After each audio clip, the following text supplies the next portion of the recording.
Well, that should make for interesting television.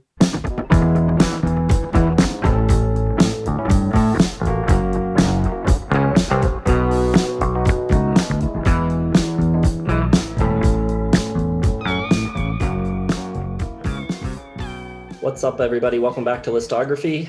Jason, Joe, and Krams are here. I knew someone in the back of the audience. We're shooting in front of a live studio audience now. 3 of them. Welcome back. We've been recapping the 2010s at the end of our Albums of the Year series here.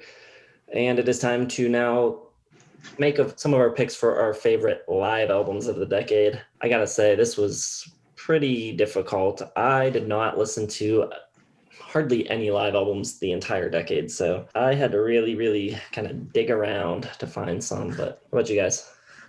Why do I like live albums so much more than you guys? Like, I probably listened to 50 live albums this decade. They don't make them as much as they used to, though, that's for sure. It's hard. I mean, there are a lot of newer artists that don't have any live albums, just not a big thing. So, but I really like the 5 I got. You gonna talk about them? You want me to talk about mine? I want you to talk about mine, and then I'll talk about yours. All right. Number 1, I think they made all of my live albums lists from the decades prior. Gotta be Rush. This one is the Clockwork Angels tour. Not crazy about R40. I think you can tell they're starting to slip a little bit, but on Clockwork Angels, it's really cool. Second half has the very non-Rush thing to do and brings in a string section to do stuff from the newest album. They whip out a lot of gems that they hardly ever do, like Territories and Body Electric and stuff like that, and it all sounds great. My favorite thing about this album is when they do Force 10, they do an extended guitar solo, and Alex is doing like these killer, just like blues like licks on it. It's really unique and awesome. I would say at least check out that song. I've also got The Long Goodbye by LCD Sound System. This is a pretty famous live album for this last decade. It's very lively, and even though it's at Madison Square Garden, it doesn't have that big arena feel to it, which is really cool. And you also get to see how good of a performer James Murphy is. You know, he really comes alive, I think, in his live performances. Voice sounds great. He gets pretty into it. Has pretty good control of the audience too. I really dig it. Next, I've got Gary Clark Jr. live. Anytime it's the blues, to me, it's going to be better live. This sounds so good, and it's so loud and powerful and surprisingly clean. I think it's one of the best live sounding guitar records ever, and just always great renditions and everything. And I've got a couple more. Both are titled Live in London. The first one from Pretenders, really raw and rocking. It seems like they're just like totally abandoned everything that came from like their 80s sound and just went back to just fierce drums, guitar, bass, with her cadence just showing off. They lead off with Boots of Chinese Plastic, really cool. There's a great version of Kid on it. They do Middle of the Road really fast. It sounds really cool. Great version of Precious too. And then they close with Brass and Pocket. Really great. And finally, one of my favorite live albums ever. One of the reasons why I like this artist so much, especially recently, is Live in London by Regina Spektor. The little orchestral arrangements that are all over her albums come here and are done really well live. She doesn't miss a note. She rocks the piano. I would love to see her live. I've never, but I would adore it. I like the way the crowd is kind of edited on this, where a song comes on, they react, and then it's just kind of faded out, and you feel like you're like sitting on stage with Regina. It's like hitting you that close, and there's like little to no crowd noise. It's really great. She sounds beautiful. Great track list. Yeah, one of my favorite ever, really. Good to know. So live music still exists. I got 5 live albums. Not all of them were recorded this decade, but we'll allow it because there's not that much to choose from in my world. But I do have some I like and actually have listened to, and not just listened to them for this episode. So that is important. One that I really like and made me really like him more is the Spotify sessions from Miguel. It's just an EP. There's only tracks on it, but really shows how good he is live, how good his band is. They really rock. They really recreate the songs, and they're songs mostly from Kaleidoscope Dream and Wild Heart, because it came out right around the time Wild Heart came out, and I think he was touring before the album came out. But he just sounds great, and the band just slaps. So really good stuff from him. Also on my list, I got Billy Joel live at Shea Stadium. Some reason I was really into like Billy Joel live albums at some point in the past like 5 years. So this one, probably my favorite overall. He sounds really good. There's a bunch of guest stars: Tony Bennett, Garth Brooks, Steven Tyler, Paul McCartney, and good overarching set list of all his stuff. He does stuff like Miami 2017 and Goodnight Saigon, Allentown. Some of my favorite tracks from him, so that's a good one.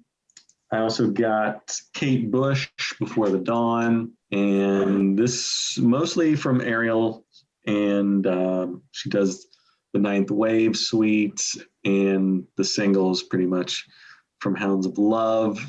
She sounds great. Her band sounds great. It is very impressive to hear her on stage. That's something I would kill to see, but probably will never get to see that. But man, she sounds good. And this is from 2014, so even that late in her career, it was very impressive. Very good album if you like Kate Bush. Also on my list, I got Muse live at Rome Olympic Stadium. They're really fun live. They play really well live. Matt Bellamy is just an absolute magician with the guitar, piano, vocals. He rules, and good set list, not their best. A lot of stuff from Second Law, but still really good. I guess if we're picking a winner, and this one I've listened to a million times, Queen live at the Rainbow 74 came out in 2014, and it's just really cool to hear them play stuff from Sheer Heart Attack and Queen 2. And I didn't think Queen is sort of, their live stuff always slightly disappoints me because it's all later stuff. It's all like the big hits. On this, they actually play, and they play it really well. Like the vocal harmonies are perfect. The Fairy Feller's Master Stroke, which is one of my absolute favorite Queen songs. They play that. They play Ogre Battle, Father to Son. And there's a Queen 2 tour and a Sheer Heart Attack tour. So they do Flick of the Wrist and the Lap of the Gods on the other disc. So it's just awesome to hear them live and how good they were. All the vocals are on point. The guitar effects by Brian May, incredible what they could sound like live. Even back then, really do an awesome job. And of course, Freddie Mercury is just a god. So I think basically he couldn't sing those tracks like later in his career because they're so high recorded, like something like the Fairy Feller's Master Stroke. He can barely do it back then. Like he's right on the edge of his range even. So just hearing that is worth the cost of the disc alone. If you still buy music, which I assume no one does, but you should pay $9.95 for that song. So yeah, it's that good. That's it. That's 5. Like I said, I listened to, I think I heard more live albums last year in 2020 than I did the entire decade of the 2010s. Last year was a really good year, I think, for live albums because people were scrambling to find things to release during the pandemic. So a lot of people put out like live stuff on Bandcamp. But the previous decade, not so much. But here's what I came up with. I've got Alex Cameron live in San Francisco. Really cool record, especially with Roy Malloy on the saxophone. Killing it. I've also got Courtney Barnett, MTV Unplugged. Who knew MTV Unplugged was still a thing? I guess it still is in Australia. So yeah, we got an acoustic set from her. Really good. I've also got Live at the Music Hall by Phosphorescent, an artist that Cram and I saw together. And I was slightly disappointed in that show. I really dug Caveman, who opened the show. I thought they blew Phosphorescent out of the water. So I did eventually see them again later open for Father John Misty, and I thought they were a lot better, and they sound really good on this live record. So I guess I'll consider them redeemed.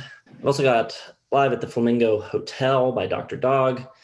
Really cool stuff from them, another band that I've seen multiple times live, and they're a really good live band. And then my number one is going to be Dawes with We're All Gonna Live, or We're All Gonna Live. I'm not sure how they want you to say it, but it's from their We're All Gonna Die tour. Cool set list. We're All Gonna Die is probably my least favorite Dawes record, so there's a lot of that on this, but it's still a good selection of all of their material, and they stretch out a bit on it and do a little bit more jamming and, you know, flex their musicianship a little bit more than they do on the studio records. So that's really good as well. And then one shout out I want to give to a record that was recorded earlier than the decade, but eventually released in the 2010s, and that is Live at Hollywood High by Elvis Costello and the Attractions. Really good, energetic, early show from them, and the crowd noises mix perfectly on it. You get like all the energy from the crowd, but it doesn't overpower the music. So sounds really great. I'll throw an honorable mention, not a live album, but I love, it's on Netflix, the Springsteen on Broadway thing, where he's like telling stories and talking about where some of the songs come from. And there's just a lot of really cool renditions of some of the songs. That might be why live albums really aren't as popular as they were before, because if you're going to do a live album, it kind of just is released as like a concert video you can find online now. So, you know, that pretty much is where the medium goes. All right. Well, let us know what your favorite live albums of the 2010s are. I'm sure we're missing a lot, so drop them in the comments. Hit the like button if you like the video, and subscribe to the channel if you haven't already. Check the description for links to all of our social media accounts, and stay tuned for the next video. We'll see you then.